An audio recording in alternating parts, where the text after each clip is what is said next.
আপনার নিজের বোনাই গরিব, আপনি তাকে জাকাত দিন, সম্পূর্ণ টাকা তাকে দিন।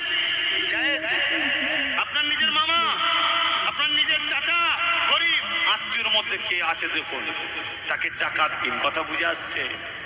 তারপরে হলো পাড়া প্রতিবেশীর মধ্যে কে গরিব আছে, জাকাতটা শুনে আমরা ঘাবড়ে যাই, খারাপ দেখা নাকি জাকাত?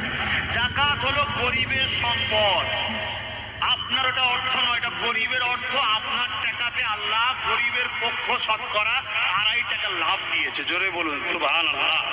দ্বিতীয় নম্বর হলো, যদি আপনার আত্মীয়র মধ্যে কেউ না খেয়ে, পাড়া প্রতিবেশীর মধ্যে কে গরিব, সেখানেও যদি না পান, পৃথিবীর যে কোনো গরিব, কিন্তু শর্ত হলো মুসলমান। জাকাত অন্যজনকে দেওয়া যায়।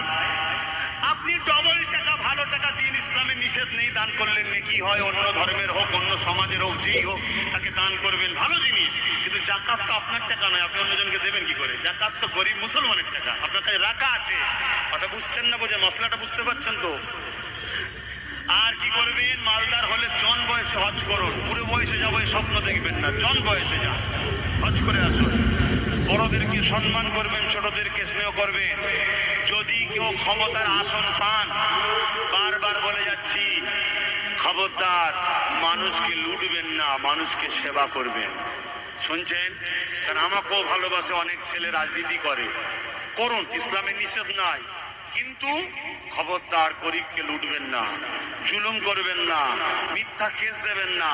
হেরে যাবেন তবুও ভালো, কিন্তু খবরদার কোনো মানুষকে বন্দুক দিয়ে, মিথ্যা কেস দিয়ে ফাঁসিয়ে দেবেন না, হারাম।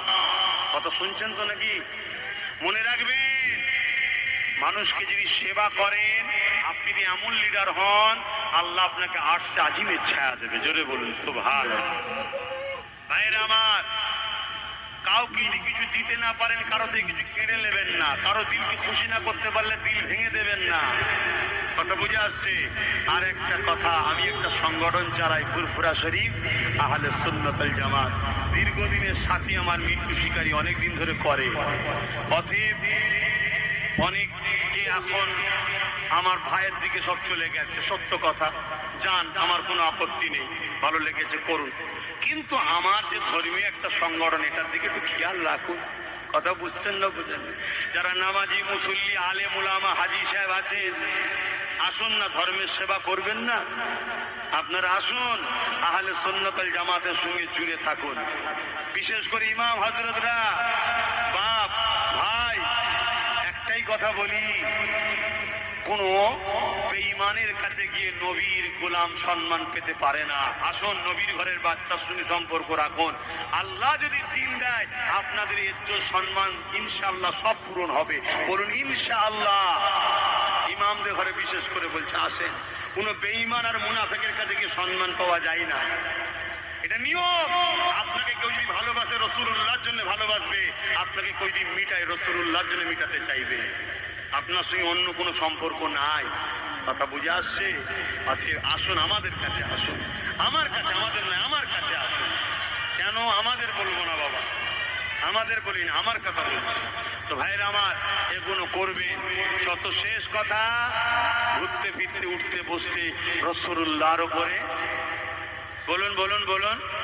আমার যুবকরা হাত তুলে বলো, পড়বে তো, পড়বে তো, পড়বে তো, পড়বে তো, পড়বে তো।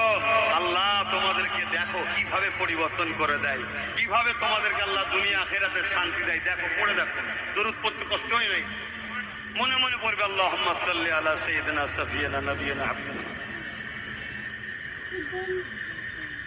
শুনতে পাচ্ছ? আমি পড়ছি, শুনতে পাচ্ছ কি?